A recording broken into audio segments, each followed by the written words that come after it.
She had counted every candle in St. Clement's Cathedral, 47 of them, burning in elegant rows along the nave, because counting was the only thing keeping her knees from buckling beneath the weight of a gown that suddenly felt like a burial shroud.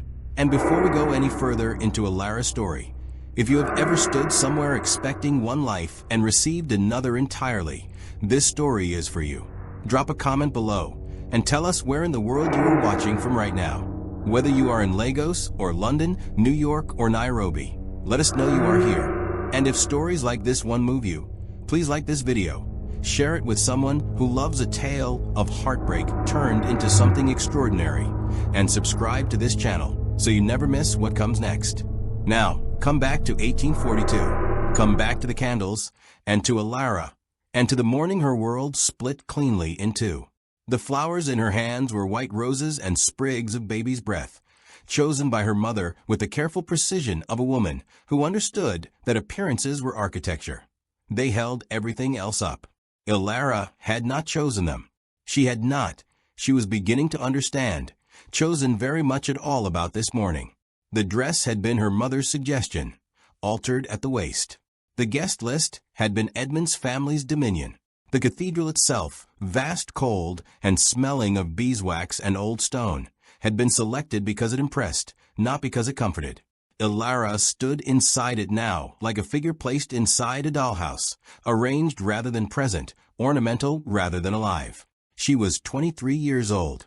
She was, by every account that mattered to London society in the autumn of 1842, a fortunate young woman. Her father, Mr. Gerald Ashworth, was a man of respectable, if not aristocratic means, a barrister of some standing whose careful management of a modest inheritance had positioned his family at the agreeable edge of good society. Alara was his eldest daughter, possessed of dark auburn hair, gray eyes that people occasionally described as unsettling in their directness, and a mind that she had learned, early and thoroughly, to keep mostly to herself. She read too much. She questioned too readily. She had been told these were not qualities that served a woman well in the pursuit of a good match, and she had spent the better part of her adult life attempting to believe it. Edmund Harwick had seemed, at first, like evidence that she had finally succeeded. He was handsome in the architectural way that certain men are, symmetrical, fair, built for rooms exactly like this one. He was the nephew of a duke, which elevated him considerably in the estimation of drawing rooms across Mayfair. He was charming when he wished to be, attentive in the early months of their courtship, and capable of making Alara feel, on certain evenings, that she was not simply tolerated but genuinely seen. She had not been fool enough to call it love, not at first, but she had allowed herself, in the quiet of her own room, to call it hope. And hope, she was learning this morning, was the most expensive thing a woman could afford to carry. The guests had been seated for 20 minutes. This was not, in itself, cause for alarm. Brides were expected to be last. The world had arranged itself so that women arrived after everything else had been prepared, after the flowers, the clergy, the assembled witnesses, the man. Alara had understood this. She had waited in the small antechamber off the south transept with her mother and her younger sister, Cecily, who was 16 and still at the age where weddings seemed like the beginning of everything rather than, potentially, the end of something. The first sign had been the murmuring. It had reached them through the heavy oak door in waves, a shift in the sound of the assembled congregation from the hushed, expectant murmur of waiting to something more agitated, more uncertain. Alara had noticed it the way one notices a change in the weather, before one can name it. A drop in pressure, a stillness in the air that precedes a very particular kind of storm. Her mother had noticed it too, but Mrs. Ashworth was a woman who had built her life on the principle that the correct response to any situation was to behave as though everything were proceeding according to plan. She had straightened Alara's veil and said something about the light in the nave being particularly flattering at this hour, and Alara had loved her fiercely for the effort, even as her heart had begun its slow, terrible descent. The verger had come at 10:30. He was a small man with a long face and the particular expression of someone who has been handed a task he did not volunteer for and does not know how to perform. He had spoken in a low voice to Alara's father, who had been standing near the door with the rigid posture of a man bracing against something he cannot yet name. Ilara had watched her father's face change. It had happened the way ice cracks, not all at once, but in a spreading pattern that begins at one point and travels outward until the whole surface is compromised. Her father had turned to look at her, and she had known. She had known before he crossed the room. She had known before he took her hands in his, before he searched her face with an expression of such helpless grief that she had wanted, absurdly, to comfort him. She had known in the way that some part of her had always known, the part that kept his own counsel, that had never entirely trusted the symmetrical architecture of Edmund Harwick's smile. Lord Edmund Harwick had not come. He had, it emerged in the awful, compressing minutes that followed, departed London the previous evening on the night coach to Edinburgh. A letter brief, bloodless, and addressed to his solicitor rather than to Ilara herself, had been left behind explaining that he found himself unable to proceed with the marriage at this time. No further explanation was given. No apology was tendered to the woman standing in 47 candles' worth of light, holding white roses in hands that had gone entirely cold. Ilara did not cry. She would think about this later, in the weeks that followed, and wonder at herself. She did not cry. She stood very still in the antechamber, while her mother made a sound that Ilara had never heard from her before and hoped never to hear again, while Cecily pressed both hands over her mouth, while her father aged 10 years in the space of a single breath. Ilara stood still and looked at the closed oak door and felt something moving through her that was not quite grief and not quite anger, something older and quieter than either, something that felt, with horrible precision, like recognition. "This is who you have always been to the world," it said. Arranged, decorative, returnable. The verger, bless his uncomfortable soul, had asked in a murmur what they wished him to tell the congregation. It was Ilara who answered. "The truth," she said. Her voice was steady. She was proud of that, afterward. "Tell them the truth. There is no reason to construct a story." Her father had looked at her, as though she were a stranger he was only now beginning to understand. Her mother had made a small, wounded noise. But Ilara had meant it. She was done, she decided in that moment, with constructed stories. She had lived inside one for the better part of 2 years, had furnished it and maintained it and dressed herself up for it every morning. And look where it had deposited her. In a cold antechamber in borrowed light, holding flowers no one would receive. They had opened the doors at 20 minutes to 11. The congregation had been told. The whispers had begun before Ilara even stepped into the nave. She could hear them gathering like weather. That particular London sound of social catastrophe being processed and catalogued in real time. She had walked out anyway because there was no other direction available to her, and because she refused, on this of all mornings, to be found hiding. She had walked with her chin at an angle that her mother would have approved of, her gray eyes moving neither left nor right, her white roses held loosely in hands she had decided to stop commanding to be still. The congregation had turned to watch her. Of course they had. She was the spectacle now, not the bride, but the remained, the left behind, the publicly discarded daughter of Gerald Ashworth, standing in the middle of St. Clement's Cathedral, while 47 candles burned for a wedding that would not occur. She had felt their eyes like a physical thing, a pressure against her skin, and she had kept walking because stopping was not available either. Not today, not ever again. She had been almost to the end of the nave when the figure in the Harwick family pew had risen. He was tall. He was dark-haired, though silver had begun its patient work at his temples. He was 41 years old, and he wore the particular stillness of a man who has spent decades deciding very carefully what to do with his considerable presence. He had not looked at the congregation when he stood. He had looked only at Ilara. Callum Harwick, Duke of Ashimore, had risen from his family's pew in the front of St. Clement's Cathedral and stepped into the aisle, and the whispers had stopped. The silence that followed Callum Harwick's rising was not the silence of emptiness.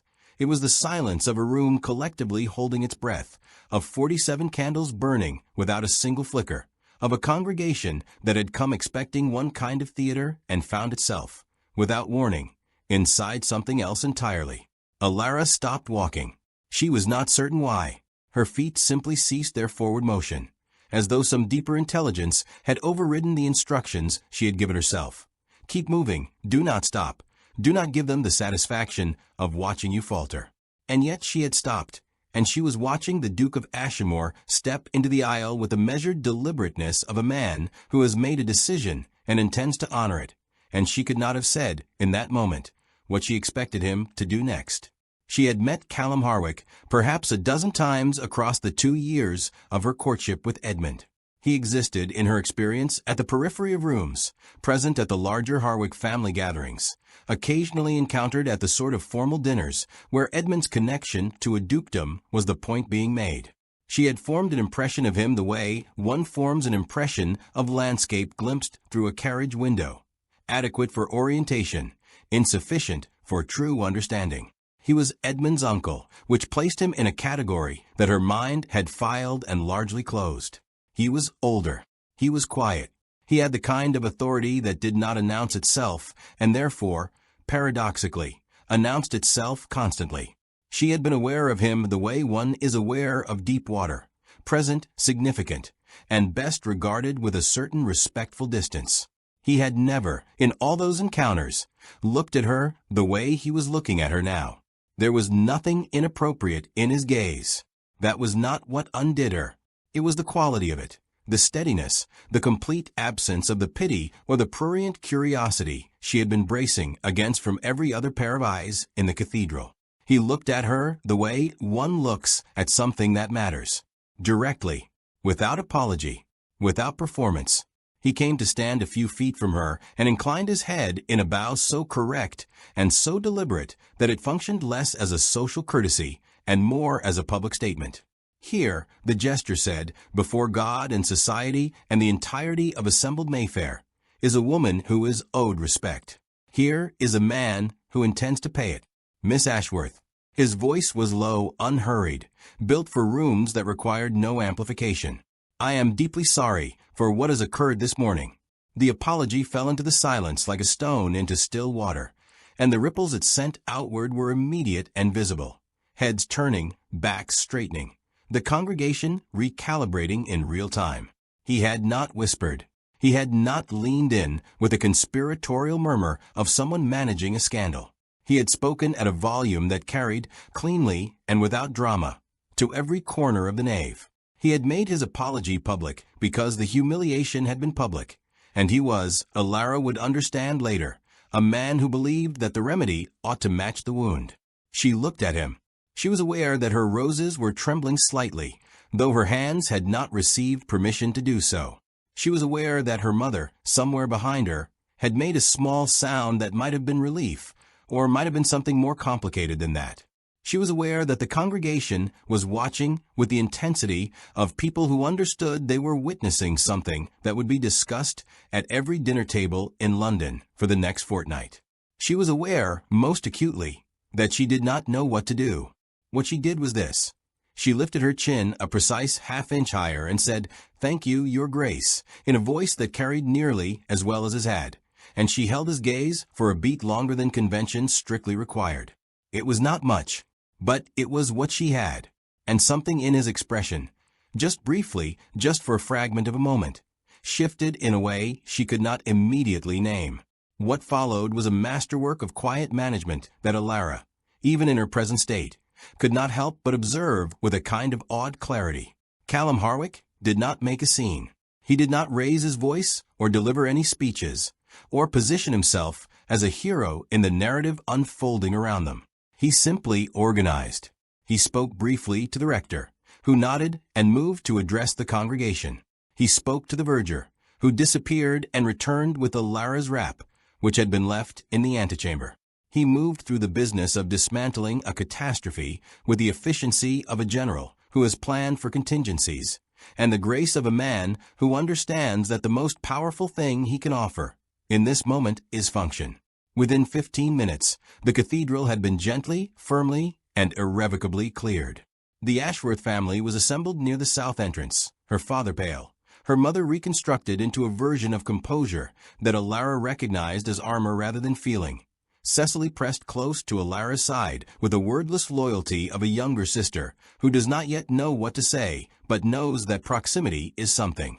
Alara stood among them and felt, for the first time since the verger's face had told her everything, the particular chill of a London morning meeting the gap between her skin and the silk of her gown. Callum approached them with a quietness that Alara was beginning to understand was his natural register. Not coldness, not distance, but a kind of considered restraint, as though he had long since learned the cost of careless words and had simply stopped spending them. "My carriage is outside," he said to her father. "I would be honored to convey your family home, if you will permit it. The press of attention outside will be considerable. I believe my presence may help to manage it." Her father looked at him with the expression of a man receiving assistance from a direction he had not expected and was not entirely certain how to receive. Gerald Ashworth was proud in the way that self-made men often are, quietly, fiercely, and at some cost to his own ease. Accepting help did not come naturally to him. But he looked at his eldest daughter, standing in her wedding gown in a cathedral that had swallowed her future and given nothing back, and he said, "We would be grateful, Your Grace." They had been right about the street. The congregation had dispersed into the cool October morning and taken the story with them, and in the telling and retelling of it, which was already underway, Alara could see it in the clusters of people lingering at a not quite respectful distance. She was already becoming something less than herself and something more than herself simultaneously. The jilted bride. Poor Miss Ashworth. Did you see her face? Did you see her walk out? Did you see the Duke rise from his pew? Alara felt the weight of it as she descended the cathedral steps on her father's arm. Felt it in the way the remaining onlookers moved, not away, but with that terrible sideways attention of people who are watching, without wishing to be seen to watch. The Duke's carriage was a deep, polished black, understated for a man of his rank, but impeccably maintained. The Harwick crest on its door was small and elegant. His coachman, a weathered man of considerable dignity, had the door open before they reached the pavement, and Callum handed Alara's mother in with the matter-of-fact courtesy of a man for whom social grace was not performance, but practice. He handed Cecily in. He stood to the side as Gerald Ashworth assisted himself, with a pride particular to men who will be helped but refuse to acknowledge the helping. Then he turned to Alara. She was looking at the carriage door. She was looking at it because it was easier to look at the carriage door than to look at the assembled watchers, or at the cathedral behind her, or at the white roses she was still, absurdly, holding. She had not been able to make herself put them down. She was not sure why. Perhaps because putting them down felt like the last acknowledgment of what the morning had been, and she was not ready to make that acknowledgment in front of witnesses. Callum did not reach for her hand immediately. He waited. Just a breath, just a fragment of a second, until she looked up at him. "You were very brave in there," he said, quietly enough that only she could hear it. Not the congregation, not the lingering watchers, not her family already settled in the carriage. Just her. "I want you to know that I saw it." She did not say anything. She could not, quite. But she held his gaze for that second fractured moment, and then she took his offered hand, and she stepped up into the carriage, and she sat down, and she looked out the window as London moved past her, and she pressed the white roses against her lap with both palms and felt, for the first time all morning, the specific relief of being seen by someone who was not watching for the wrong reasons. The Duke rode outside. He had offered his carriage and his consequence, and his quietly devastating ability to organize the unorganizable. And then he had removed himself to the coachman's box, so that the Ashworth family could be private in their grief, and Alara stared out the window at the passing city and thought, who does that? Who offers everything and then steps back out of the picture? She did not have an answer, but the question stayed with her all the long way home. Sitting beside the question she could not yet bring herself to ask aloud, the one that had begun forming the moment he had risen from his pew and looked at her as though she were something that mattered. Why? The house on Wentworth Street had never felt smaller. It was not a small house, objectively speaking. Gerald Ashworth had purchased it 12 years prior with the particular satisfaction of a man who has worked for something long enough that the having of it retains its meaning. It had good rooms, sensible proportions, and the kind of quiet respectability that announces itself through well-kept paintwork and polished brass fittings rather than through excess or extravagance. Alara had grown up in it and loved it with the unexamined affection one has for the places that made you. But in the 3 days following the morning at St. Clement's Cathedral, the walls had drawn inward in a way she could not entirely attribute to architecture. She did not go out. This was not, strictly speaking, her choice. Her mother had made the very reasonable observation that London was a city that fed on spectacle, and that the most effective response to having become one was to withdraw from view until the city found something else to consume. Alara had agreed with this reasoning intellectually while resenting it viscerally. The confinement chafed in ways she could not explain without sounding ungrateful, and so she said nothing and spent her days in the small sitting room at the back of the house that looked out onto the garden, reading the same pages repeatedly and retaining nothing. The letters had begun arriving on the second morning. Most of them she did not open. She could tell from a handwriting, from the quality of the paper, from the careful social calibrations encoded in the addressing of the envelopes, which ones contained genuine sympathy, and which contained the kind of sympathy that is really a form of appetite, the desire to be close to catastrophe without being endangered by it. She sorted them into 2 piles and left the larger one untouched. Cecily brought her tea at intervals and sat with her without speaking, which was, Alara thought, a form of love that ought to be more widely recognized and practiced. Edmund did not write. She had not expected him to. She had examined this expectation carefully, in the way that one probes a bruise to determine its extent, and found that what she felt about his silence was not grief, precisely, but something adjacent to it, a kind of hollow bewilderment, the feeling of reaching for a chair that has been removed and finding only air. She had thought she knew him. She had thought, if not loved, then at least understood. And the letter he had sent to his solicitor, the contents of which had reached her through her father's grim, careful accounting, had revealed a man she did not recognize. Brief, bloodless, already absent in every way that mattered before he had physically departed. It was on the afternoon of the 3rd day that Simmons, their butler, appeared in the doorway of the sitting room with an expression suggesting he was the bearer of news that required delicate handling. "The Duke of Ashenmore, miss," he said. "He is asking whether you will receive him." Alara set down her unread book. She was aware of a number of things simultaneously: that she was not dressed for receiving a duke, that her hair was arranged with considerably less formality than the occasion apparently demanded, that her mother was going to materialize from somewhere in the house within approximately 40 seconds of hearing this news, and that some part of her, some quiet and watchful part that she had been trying not to listen to for 3 days, was not surprised. "Show him to the drawing room," she said. "Tell him I will be down shortly." Her mother materialized in 35 seconds, which was, Alara reflected, impressive even by her standards. Mrs. Ashworth said nothing about the Duke's arrival that was not encoded in the speed with which she appeared, in the particular way she looked at Alara's dress and hair, and in the small, swift, decisive gestures with which she addressed both. Alara submitted to the ministrations with the patience of a woman who understands that some battles are not worth the cost of fighting, and descended the stairs 7 minutes later, looking considerably more composed than she felt. Callum Harwick was standing at the window when she entered the drawing room. He turned when she came in, and there was a moment, brief, unceremonious, in which they simply looked at each other in the ordinary daylight of a house that was nothing like a cathedral, without 47 candles and a congregation and the theatrical architecture of catastrophe around them. He looked, she thought, exactly the same as he had 3 days ago. The same considered stillness. The same quality of attention.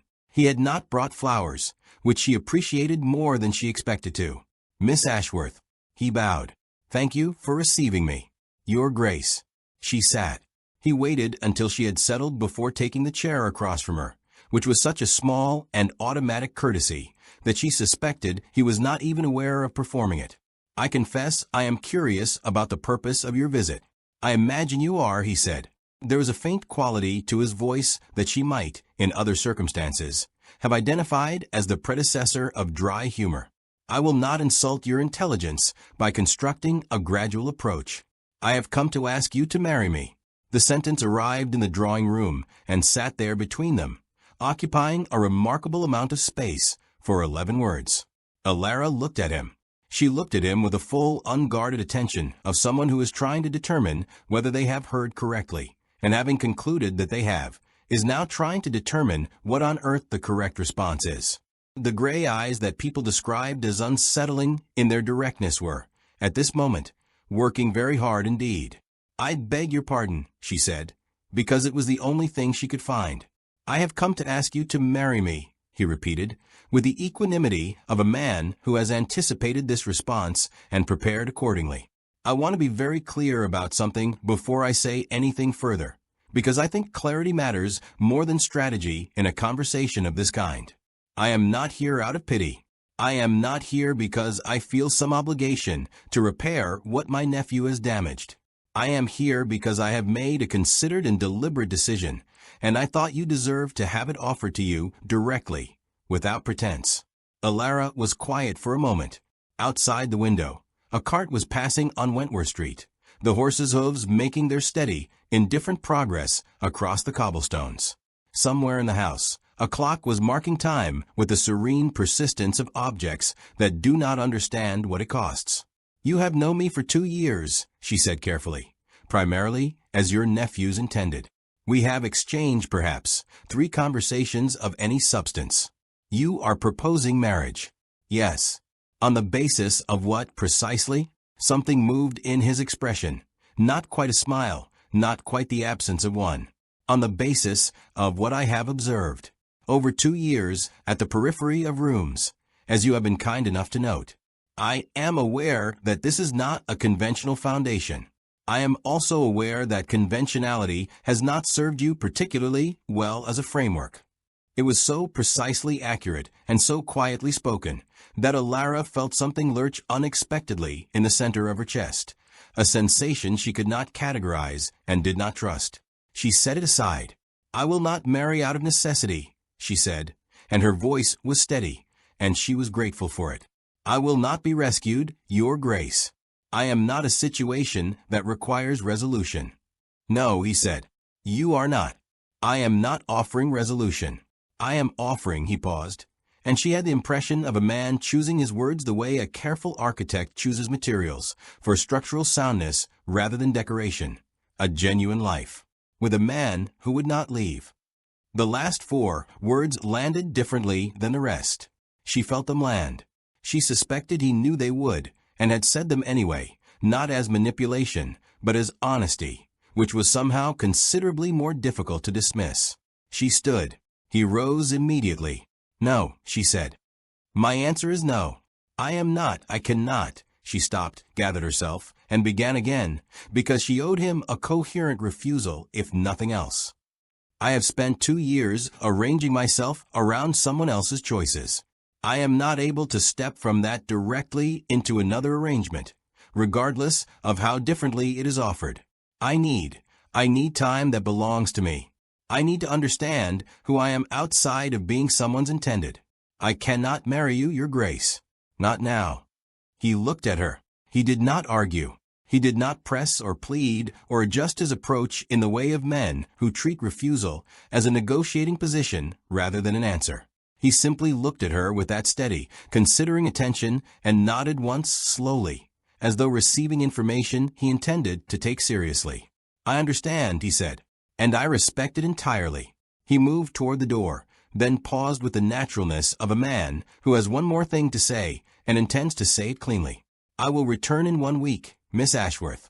Not to pressure you, and not because I doubt your answer, but because I think the world you are about to encounter this week may look somewhat different from the one you are in today, and I want you to have made your decision with full knowledge of it." He paused. "You deserve to choose with your eyes completely open." He bowed. He left. Alara stood in the drawing room on Wentworth Street and listened to the sound of his carriage departing and felt, beneath the refusal she had meant entirely, the first small, unwelcome, undeniable crack of something she was not yet willing to name. Monday arrived with a particular cruelty of ordinary weather. The sky over London was a flat, indifferent gray, the kind that withholds both the drama of a proper storm and the mercy of actual sunlight, and Alara stood at the window of the back sitting room and watched the garden receive it with the resigned patience of things that have no choice about what falls on them. She had slept badly. She had been sleeping badly since Thursday, since the cathedral, since the carriage, since the drawing room, and the 11 words that had rearranged the furniture of her mind without asking permission. She was tired in a way that sleep did not appear to be addressing, a tiredness that lived below the physical, and had something to do with the sustained effort of maintaining composure in a house where everyone was performing composure for everyone else's benefit. Her father had gone to his office on Friday, because Gerald Ashworth's particular way of managing catastrophe was to work, to maintain the structures of ordinary life with the rigidity of a man who understands that the moment you stop holding the shape of things collapses. Alara respected this. She also understood that his office on Friday had been, in part, reconnaissance, a careful sounding of the waters, a reading of the room, that he had not yet fully reported to her. He reported it on Monday morning over breakfast, in the quiet, precise way of a man delivering a survey of damaged ground.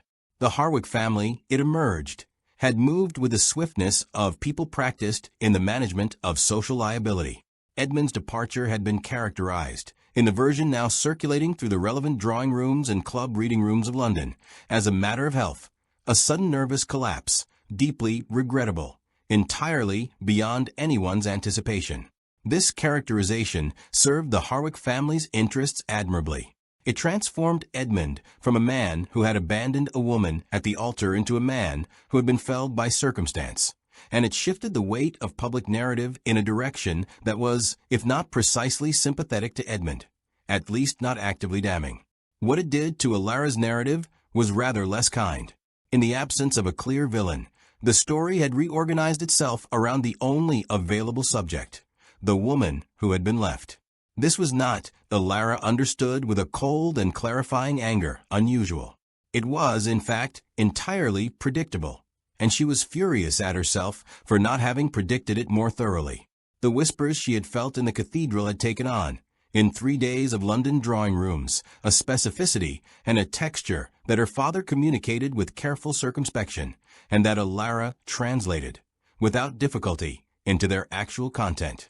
What had she done to drive him away? Had there been signs? She had always seemed rather particular in her views, hadn't she? Rather more opinionated than was quite comfortable in a young woman? She set down her fork. "Tell me the rest," she said to her father. He looked at her across the breakfast table with the expression of a man who loves his daughter and is about to cause her pain. "Ashworth and Brearley have postponed the contract review," he said. Ashworth and Brearley was her father's primary professional relationship, a partnership of nearly a decade standing, built on mutual respect and the kind of trust that accumulates through consistent and unglamorous reliability. Brearley has indicated that he feels the current climate makes a formal meeting inadvisable until things have settled. The current climate. Alara considered these words with the deliberate attention of someone dismantling a mechanism to understand how it works. Brearley was postponing a business meeting because Gerald Ashworth's daughter had been abandoned at the altar.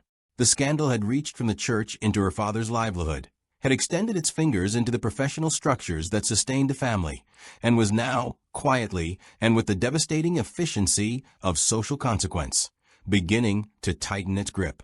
"Is there more?" she asked. Her father hesitated. "The Pembridge dinner," he said. "Your mother received a note this morning. Lady Pembridge regrets that the evening has been postponed." The Pembridge dinner had been on the calendar for 6 weeks.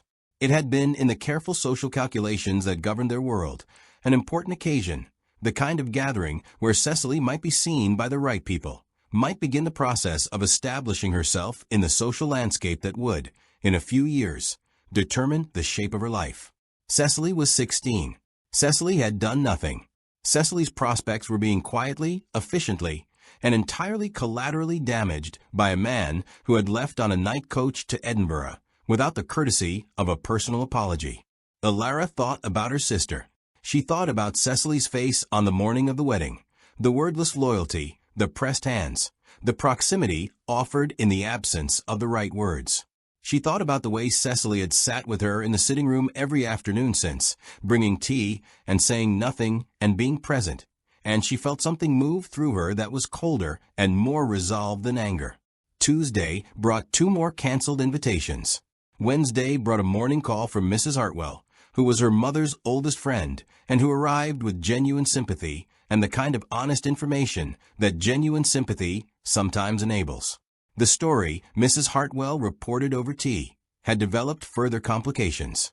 There was a version, not the dominant version, but a circulating one, in which Alara had been aware of Edmund's reservations and had proceeded regardless, in pursuit of the Harwick connection. It was a version with no basis in fact and considerable basis in the social appetite for a narrative that distributed culpability more evenly. Mrs. Hartwell was outraged by it. Alara received it with the stillness of someone who has begun to understand the full dimensions of the territory they are in. On Wednesday evening, alone in the back sitting room with the garden dark outside the window, she allowed herself to think about Callum Harwick's words. The world you are about to encounter this week may look somewhat different from the one you are in today. He had known, not guessed, known. He had sat in her drawing room 3 days after the wedding and described, with the quiet precision of a man in possession of accurate information, exactly what the week would bring. She turned this over in her mind with the careful attention it deserved. He had known what London would do. He had known the shape of the consequence before it arrived. And he had come anyway, had made his offer and absorbed her refusal, and left her with the information she needed to make her decision with her eyes completely open. She did not know what to do with this. She did not know what to do with any of it, with the cancelled invitations, with Brearley's postponement, with the version of events that was even now being elaborated and embroidered in rooms she was not permitted to enter and could not defend herself within. She did not know what to do with the image of Cecily's future narrowing by increments with every day that Alara remained the central figure in a story she had not written and could not edit. And beneath all of it, beneath the anger and the calculation and the cold, clear assessment of consequences, there was something else. Something she had been refusing to look at directly since Monday, but which had been present, peripheral and patient, at the edge of every thought. She had been remembering things. Small things, inconsequential things, or so she had categorized them at the time of their occurrence. A dinner at the Harwick townhouse 14 months ago, in the early winter, when she had made an observation about a painting in the dining room, something about the quality of the light in it, about the way the painter had managed to make artificial candlelight feel more truthful than sunlight, and Edmund had smiled the polite, empty smile of a man who is waiting for the topic to change, and Callum, from 3 seats away, had said quietly that he thought she was exactly right, and the painter in question had spent 3 years studying precisely that problem. She had looked at him. He had already looked away. A garden party in the summer. She had been standing slightly apart from a main gathering. She had a tendency to do this, to find the edge of a room or the margin of an event, the place where observation was possible without full immersion, and she had become aware, gradually, that she was not the only one who had found the margin. He had been standing perhaps 20 feet away, also watching, also in possession of a glass he was not drinking from, and when their eyes had met he had inclined his head with the gravity of a man acknowledging a fellow practitioner of an overlooked art. She had almost smiled. She had not. She had looked away. Edmund had appeared at her elbow a moment later, and the moment had closed, and she had filed it without a label and moved on. There were others. She found them now, turning through the catalogue of 2 years' worth of peripheral encounters, and she found them with a frequency that unsettled her, because she had not been looking for them, had not been collecting them, and yet here they were, accumulated and waiting, more numerous than she had realized. On Thursday, she found herself at the small writing desk by the window with paper and pen, and she sat there for a long time without writing anything. Then she put the pen down and went to find Cecily, and sat with her, and drank the tea that Cecily brought, and said nothing about any of it. On Friday morning, the card arrived. It was small, plain, and written in a hand she did not immediately recognize, precise without being ornate, legible without being careful in the way of someone performing legibility. There were 4 words on it, below the formal address. I will come Sunday. No signature. None was required. Ilara set the card on the desk beside the pen she had not used. She looked at it for a long time. Then she went to the window and looked out at the garden, which was receiving the October light with the same resigned patience it had offered the gray sky on Monday. And she thought about a man who had risen from a pew when no one else had moved, and about 4 words on a plain card, and about the difference, the enormous, clarifying, undeniable difference between a man who makes a woman's life harder by leaving and a man who makes it more possible by staying. Sunday, she thought, and she did not this time look away. Sunday arrived dressed in its best. This was not a metaphor Ilara would ordinarily have entertained. She was not, by nature, a woman who attributed intention to weather. But the morning genuinely was beautiful in the way that late October in London occasionally consented to be, as though the city were demonstrating, briefly and without commitment, what it might look like if it tried. The sky had gone a pale, clean blue. The light on the garden was the color of old honey. The street outside the house on Wentworth Street had a Sunday quietness to it, a reduction in the usual urban percussion that made the ordinary sounds, a distant church bell, the particular silence between gusts of wind, feel more deliberate than they were. Ilara had been up since 6:30. She had not admitted this to anyone, and she would not.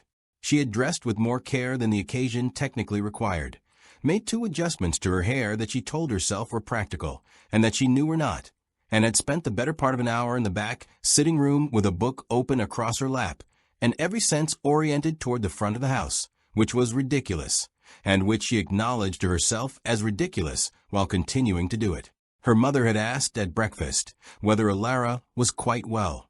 Perfectly, Ilara had said, and turned a page she had not read. He arrived at 11 o'clock precisely, not 5 minutes before, which would have suggested eagerness, not 3 minutes after, which would have suggested a performance of casualness.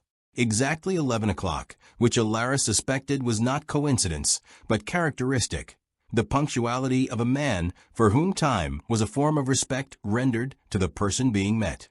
Simmons appeared in the doorway with the expression of a man who has concluded that the Duke of Ashmore is a permanent feature of his professional landscape and has made his peace with it. The Duke of Ashmore, Mississippi. Thank you, Simmons. The drawing room, please. Her mother had offered to be present. Ilara had declined. This had generated a silence of considerable expressiveness, which her mother had then resolved by finding somewhere else in the house to be while making it entirely clear that she was available for consultation at any moment. Ilara had appreciated the form of this, if not the content. She took a breath at the drawing-room door that she did not acknowledge taking, and went in. He was standing near the window again. She wondered if this was habit or preference, or simply the instinct of someone who liked to see the room from a position that allowed for orientation. He turned when she entered, and the brief, unguarded quality of that first moment of mutual visibility, 2 people looking at each other in ordinary daylight before the social machinery of the encounter has fully engaged, gave her, again, the sensation of seeing something she was not supposed to see. Not anything improper, simply something real. Miss Ashworth, Your Grace. She sat. He waited. The small courtesy again, automatic and unstudied. You said you would come. I said I would come, he agreed, taking the chair across from her with the same composed deliberateness as before, as though the furniture had been arranged for this specific purpose, and he was simply honoring the arrangement. There was a pause. It was not an uncomfortable pause. This surprised her, because she had anticipated discomfort and had prepared for it, had constructed internal scaffolding to manage it. But the silence between them had a quality she could not quite name, something that was not tension, exactly, and not ease, but something in between, the particular atmosphere of 2 people who are being honest about the fact that what they are doing is difficult. The week was, as you suggested it might be, she said finally. Yes. No embroidery, no expression of surprise he did not feel. I am sorry for it. You knew it would happen. I had reasonable grounds to anticipate it, he said. London is not complicated in certain ways. It is very consistent. You knew before you came on Thursday, she said, and she kept her voice level and her eyes on his, because this was important and she wanted to watch his face while she said it. You knew what the week would bring, and you told me, in effect, to wait and see it before I made my decision. That suggests, she paused, chose the word carefully, deliberate strategy. He held her gaze without flinching, which she had expected. What she had not expected was what accompanied it. A quality of stillness that was not defensive but attentive. The quality of a man who has been presented with an accurate assessment and is choosing to receive it honestly rather than deflect it. Yes, he said. It was deliberate. I want to be precise about what it was and what it was not. I did not engineer the consequences you experienced this week. Those consequences were the natural result of my nephew's actions and of the particular appetites of the world we live in. I did not cause them, and I could not have prevented most of them. But I did anticipate them, and I did make a calculation that you would make a more considered decision with full knowledge of your situation than without it. He paused. I think you are someone who deserves to make decisions with full knowledge. I think you have been making decisions with incomplete information for some time, and it has cost you considerably. The accuracy of this landed somewhere in her chest and stayed there.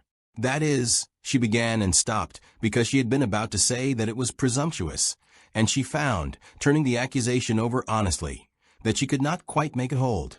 It was presumptuous. It was also with the precision of someone who had watched her carefully from the margin of rooms for 2 years. Exactly correct.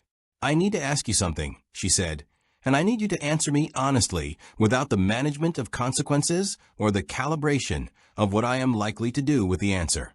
Can you do that? Something shifted in him. Not surprise, but a kind of attention that sharpened.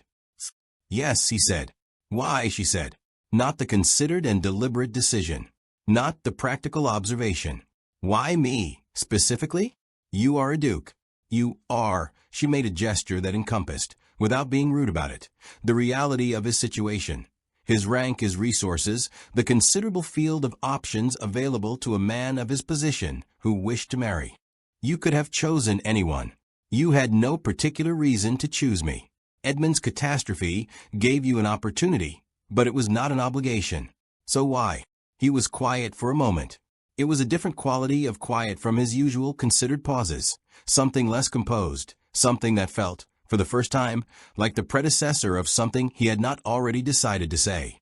She watched his hands, which were resting on the arms of the chair, and she saw something in them, a slight alteration of tension, barely perceptible, the physical evidence of a man navigating something that does not have a rehearsed answer. I have watched you, he said at last, move through rooms in which you were not entirely comfortable for 2 years and conduct yourself with a quality of integrity is not quite right. Authenticity, that I have found increasingly rare and increasingly, he stopped. The composure, she realized with a start, was not entirely intact. There was something beneath it, something that was pressing against the surface of his careful, precise language like water finding the imperfections in a wall. I find the world considerably more present when you are in it. That is not a sentence I have said to anyone before. I am aware that it is insufficient as a foundation for a proposal of marriage. I am offering it as the truth, which is the only currency I have that is actually worth anything. The room was very quiet. Alara looked at him, really looked, the way she had not quite permitted herself to look before, with the full attention that she ordinarily reserved for things she was trying to understand. She looked at the lines of his face, which were honest lines, the lines of a man who had spent considerable time in thought and weather. She looked at the silver at his temples and the darkness of his eyes and the slight imprecision around his mouth that was the only visible evidence that the composure had slipped. She looked at a man who had risen from a pew when no one else had moved, who had organized catastrophe with quiet efficiency, who had refused to let her walk out of a cathedral without someone seeing that she was worth seeing, who had known what the week would bring and told her to wait, and who had now, against all the elaborate architecture of his own restraint, said something true. She felt the crack she had noticed in the drawing room 3 days after the wedding open, very slightly further. I am not saying yes, she said. Her voice was careful. I want to be very clear about that. I am not saying yes. He nodded once, watching her. But I am not. I am not saying no in the same way I said no before. She paused. feeling her way through this with the care of someone crossing uncertain ground. I think I would like to. She stopped, gathered herself, and said the thing she had been working towards since Friday morning and the small plain card. I would like to know you better, Your Grace. Not as Edmund's uncle, and not as a prospective arrangement. As a person. I think perhaps I have been forming impressions through carriage windows for long enough. The expression that moved across his face then was so brief and so unguarded and so completely unlike anything she had seen from him before that she almost missed it. It was not triumph, and it was not relief, though it may have contained traces of both. It was something quieter and more fundamental than either, something that looked, she thought, remarkably like the expression of a man who has been holding his breath for a very long time and has only now, in this ordinary drawing room on an ordinary Sunday morning, remembered that it is permitted to exhale. I would like that very much, he said.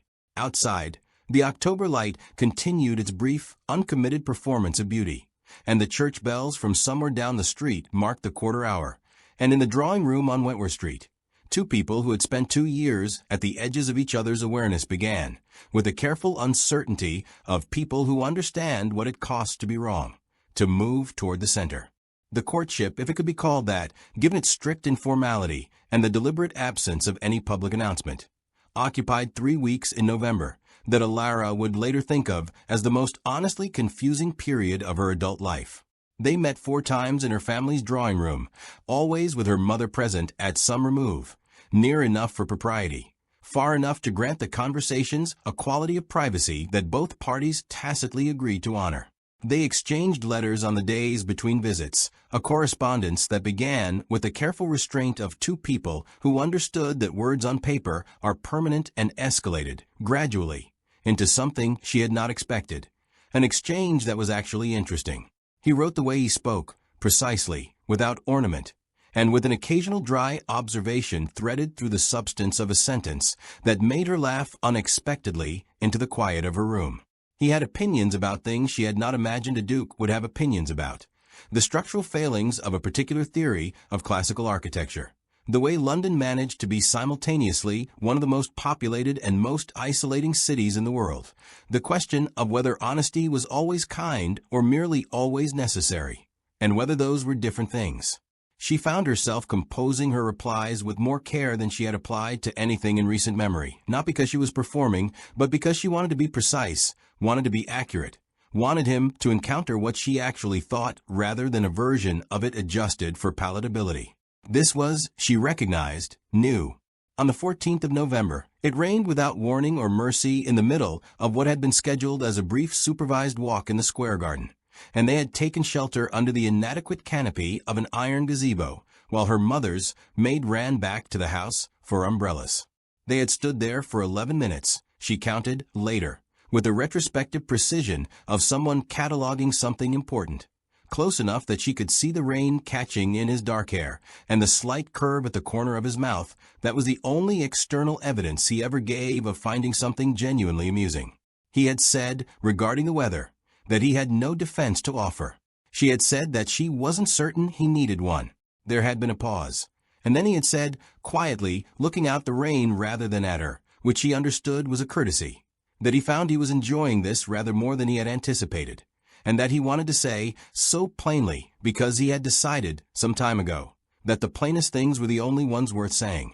She had looked at his profile in the gray rain light, at the honest lines of his face, and had felt something shift inside her, not dramatically, not the way things shifted in the novels Cecily favored, with their sudden recognitions and their breathless certainties. It was quieter than that. It was the sensation of a door she had not known was closed opening just slightly, just enough to let in a specific quality of air. She did not say any of this. She said that she was beginning to think he might be right about that. On the walk back to the house, umbrellas retrieved, propriety restored, she found herself anticipating the letter he would write tomorrow, and noted this fact to herself with the calm, slightly alarmed precision of a woman who understands exactly what it means. He arrived on a Thursday, which struck Alara as characteristic. Edmund had always had a talent for choosing the precise moment when composure felt most settled in order to disturb it.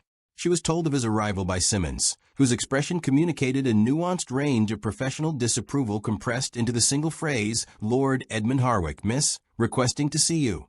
And she had sat for a full 2 minutes at her writing desk, Callum's most recent letter open before her, before she replied that he might wait in the front parlor. He looked well. She noticed this with detached clarity as she entered the room, and she noticed herself noticing it, and concluded that the fact of his looking well produced in her precisely nothing of consequence. He said her name as though it were an apology. He looked at her with a particular expression she remembered from the early months of their courtship, the one she had once called attentiveness and now recognized as performance, and he began to speak. The story he offered was elaborate and in places nearly plausible. Pressure from his family, a debt she had not known of, a coercion he had been too ashamed to confess to her beforehand. His heart, he said, had always been hers. The wedding had been a failure of courage, not a feeling. Alara listened to all of it. She sat with her hands folded and her expression composed, and she heard him out completely, which she thought was more than he deserved and less than she would have given him 3 weeks ago, because 3 weeks ago she would have been trembling. She was not trembling. She was thinking, with a precision that surprised her, about the difference between a man who explains himself and a man who accounts for himself, the former being an exercise in self-management, the latter requiring an honest confrontation with consequence. Edmund was explaining himself. She could see it clearly now, as through glass that has finally been cleaned. When he finished, she was quiet for a moment. Then she said, "I believe that you believe most of what you have just told me. I do not think that makes it true." He looked startled. She thought he had expected tears, or fury, or perhaps the softening that comes from a woman who has been made to feel, for the first time in a long time, that she is wanted. She had expected to feel something similar, had braced herself for the familiar pull of the version of herself that would have found his return significant. It was not significant. What she felt, sitting across from Edmund Harwick in the pale November light, was something she could only describe as clarity. The sensation of seeing, without ambiguity, the precise outline of the thing she had once called hope and understanding, now its exact dimensions and its exact cost. It had never been love. It had been the idea of love, which is a different and considerably cheaper commodity. She told him she wished him well, and that she had nothing further to offer him. And she stood, which ended the interview. He left. She returned to her writing desk and to Callum's letter, and she finished reading it, and then she sat for a long time at the window watching the November garden and feeling, with considerable steadiness, that she knew precisely where she was. The letter arrived not intended for her eyes. It had been sent to her father on a matter of business, some peripheral legal correspondence that had been misdirected through the household staff, and it had been placed on the hall table among the other Morning Post, and Alara had gathered the stack without looking and carried it to her father's study, where she set it down and turned to leave, and then stood very still, because the name on the uppermost letter, visible through the half-folded page, was Callum's, and the date on it was the 3rd of October, 3 days before the wedding. She read it. She told herself, after, that she had not meant to, but this was not entirely honest, and she had decided some time ago that honesty was the only currency worth trading in. She read it. It was brief, 4 lines addressed to her father, confirming that the Duke had received troubling intelligence regarding his nephew's intentions and was taking steps to verify the information before coming forward. He had written that he wished to be certain before causing distress that might prove unfounded. The wedding had been on the 6th. He had known, or near enough to knowing, by the 3rd. She sat with this for the rest of the morning and most of the afternoon. She sat with it as one sits with something heavy, redistributing the weight of it, trying to find the position from which it is most bearable and most clearly seen. He had known Edmund might run. He had not told her. He had sent one careful letter to her father, and then, when Edmund ran anyway, had stepped into the aisle and arranged for her dignity and appeared 3 days later with a formal offer, and had never once mentioned, across all their meetings and all their careful letters, that he had possessed this knowledge before the morning her world split open. She confronted him on the following Tuesday. She asked Simmons to show him to the drawing room, and she followed without allowing herself to wait, because waiting would have permitted the argument to become managed, and she did not want it managed. She wanted it true. She told him what she had found. She told him plainly and without embellishment, and she watched his face as she spoke, and she saw not guilt exactly, but something adjacent to it, something that was acknowledgment without excuse. He did not deny it. He said that he had believed she had enough to survive in that moment. He said that adding foreknowledge to the weight of public humiliation had seemed, at the time, like cruelty under the disguise of honesty. He said that he had been wrong about this, not about the intention, but about the right of it, about the question of whether the decision to protect her from information was his to make. She said that it was not. She said it evenly, and then less evenly, because evenness was not what she actually felt, and she had decided some time ago that she was done adjusting her edges for rooms that could not accommodate them. She said that she had spent her entire life being managed and arranged and protected from the full weight of her own circumstances by people who believed they knew better, and that she had trusted him, specifically, not to be one of them. The word trust, said aloud, hung in the room between them. He did not look away. "You are right," he said. "I made a decision that was yours to make. I will not construct a justification for it. I can tell you that it was not done from an impulse to manage you. It was done from something that looked, at the time, very much like the desire to spare you pain, and I understand now that it was also, beneath that, the decision of a man who did not yet entirely trust you to be what I already knew you were." He paused. "That is a worse failing than the first, and I will not offer it as an excuse." She stood at the window for a long moment with her back to him. Then she said, very quietly, that she needed time. He said he understood. He said he would not press for more than she was able to give. He left, and the room held his absence, and Alara stood at the window until the light changed. She did not see him for 11 days.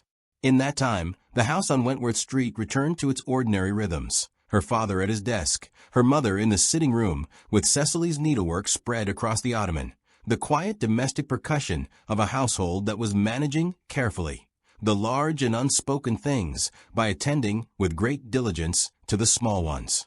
Alara moved through all of it with the practiced steadiness of a woman who has learned to keep the internal and the external in separate rooms, and she thought, with a clarity that was almost uncomfortable in its completeness, about what she actually wanted. Not what was available to her, not what was sensible. What she wanted, a question she had spent 23 years treating as secondary, peripheral, a luxury available to other women in different circumstances.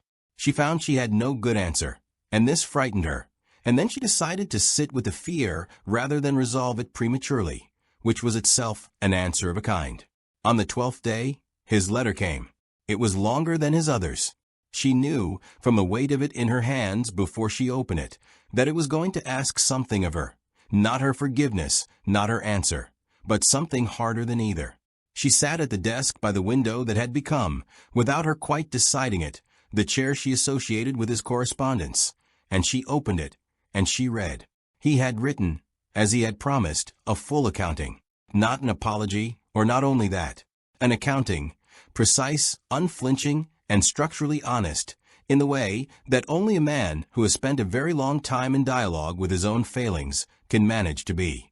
He described the moment he had received intelligence of Edmund's intentions and the decision he had made in the hours that followed.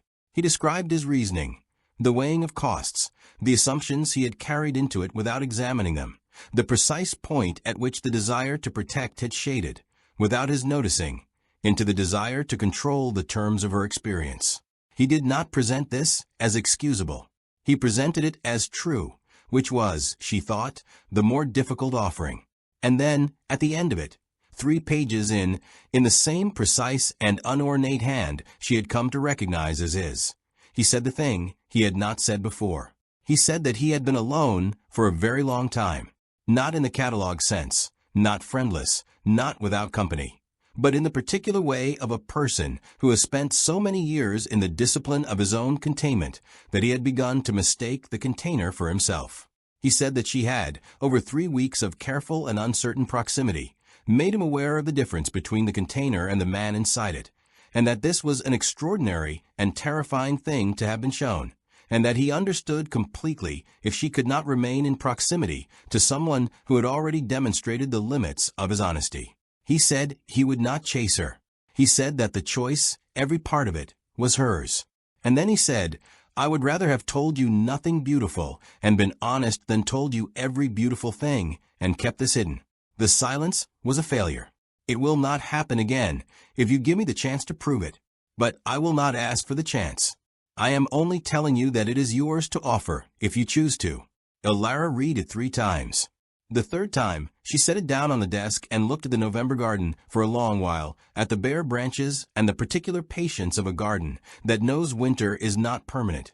And she thought about walls and containers and the difference between a man who stays silent to protect himself and a man who stays silent and then, when it matters, tells you exactly what he did and why and what it cost him. Then she took out paper. She wrote 4 words. "Come on Sunday." She sent it before she could reconsider. And then she sat back, and the thing she felt was not certainty. She was not sure she would ever trust certainty again, but something clearer and steadier and more honestly itself than certainty. It was choice. Her own, made with open eyes, made for no reason except that it was what she wanted. And that, she thought, was the whole of it. The church was St. Anne's, Soho, smaller than St. Clement's, warmer, with plain stone walls and windows that let in a thin, clean winter light, rather than performing grandeur. Elara had chosen it herself. She had been given the choice, and she had made it, and she had noticed, without making much of a noticing, that being given the choice and making it felt entirely different from how things had felt 7 weeks ago in a cold antechamber, with white roses in her hands. The guest list was intimate by design. Her family, 3 of Callum's colleagues who were, she had discovered over the course of 8 weeks of careful knowledge, genuine friends rather than social obligations. Cecily, who had wept with a completeness and a volume that was, Elara thought, somewhat disproportionate to the occasion, but entirely characteristic. Her father, who had spent most of the morning being very occupied with practical matters, in order to avoid the expression that kept crossing his face, the expression of a man who is grateful in a way he does not have the language to adequately express. She had dressed herself this morning. Her mother had been present, as she had been present to every significant morning of Elara's life, but Elara had put on her own dress, pale gray silk, not white, a choice that had generated a brief and spirited conversation with her mother, which Elara had won, and she had arranged her own hair with the same care she brought to letters she actually meant, and she had looked at herself in the glass and found that she recognized the woman looking back. This had not been true on the 6th of October. She understood that now. The woman in the glass on the morning of her first wedding had been composed and arranged and ornamental, a performance of a bride, wearing an event rather than living in it. The woman in the glass this morning was simply herself, 23 years old, gray-eyed, with a quality of directness that she had spent too many years apologizing for and had finally, definitively stopped. She was not afraid. She had examined this, honestly, on the way to the church, in the carriage with her father, sitting beside her in the particular silence of a man who is not going to cry and is working very hard at it. She had looked for the fear and found only the clear, clean sensation of a woman walking toward something she had chosen freely, with accurate information, for reasons she could account for and endorse. He was waiting at the front of the church, as the man at the altar waits. But nothing else about the posture was the same as it would have been. She understood this now, walking toward him down the short nave with December light falling pale across the stone floor. He was not performing composure. He was simply present, watching her come toward him with the expression she had first seen in a rainy November garden, the expression of a man who has remembered that it is permitted to exhale. She reached him. He offered his hand. She took it. The ceremony was brief. The words were the same words that had been waiting, unused, in St. Clement's Cathedral 7 weeks ago, but they landed differently now, not because they were different words, but because the 2 people speaking them were not the same people who had been arranged around a performance of matrimony in a cold cathedral. They were 2 people who had argued honestly and written truthfully and stood in a rainstorm and chosen, against the available alternatives, each other. It was not a rescue. She had never needed rescuing. It was a beginning mutual, deliberate, and entered into by a woman who understood, at last, the full and considerable difference between a life she had been assigned and a life she had chosen. Outside, December had decided to be merciful. The light was cold and clear, and the street was quiet, and Cecily was crying again with characteristic completeness, and Alara looked up at Callum and found him already looking at her. As he had been, she understood now, cataloging the 2 years of peripheral encounters with their accumulated weight of small moments, for quite some time. "Well," she said. "Yes," he said, and the corner of his mouth moved. "Quite." She laughed. It was the laugh of a woman who has arrived somewhere she intended to be. The first year of their marriage was not easy, and Alara did not expect it to be, and this, she thought later, was the thing that made the difficulty manageable rather than defeating. She had entered it with open eyes, and open eyes are a considerable advantage over the alternative. There were negotiations, as there are in any honest union between two people who are both accustomed to managing the terms of their own interior worlds. Callum had spent decades in the discipline of self-containment, and habits of that duration do not dissolve at the altar. He retreated sometimes into silence when directness would have served them better. She overshot sometimes into argument when patience was the more accurate instrument. They were, in short, two people learning each other beyond the careful boundaries of courtship, learning the ordinary, unpolished version, the version that exists in the early morning before the social machinery has engaged, in the middle of disagreements about household management and decisions about which of his estates needed attention first, and the precise question of how much of her own time she was entitled to call her own. On this last point, he surprised her. He had said, in their first substantive conversation about the practical architecture of their life together, that he had no interest in a marriage that reduced her. He had said it with the same quiet precision with which he said everything he meant, and she had looked at him across the breakfast table in the townhouse on the first full morning of her married life, and thought that she was going to have to revise, again, the container she had built to hold her understanding of who he was. She revised it often, that first year. She revised it each time she discovered something she had not anticipated, that he read poetry privately and had strong opinions about it, that he shared only in conditions of considerable trust, that he was awkward with children in the specific way of a man who was not indifferent to them, but had been given very little practice, that he slept badly in autumn and well in summer, and that this seasonal variation in his temperament, once she understood its source, became one of the things she found most simply human about him.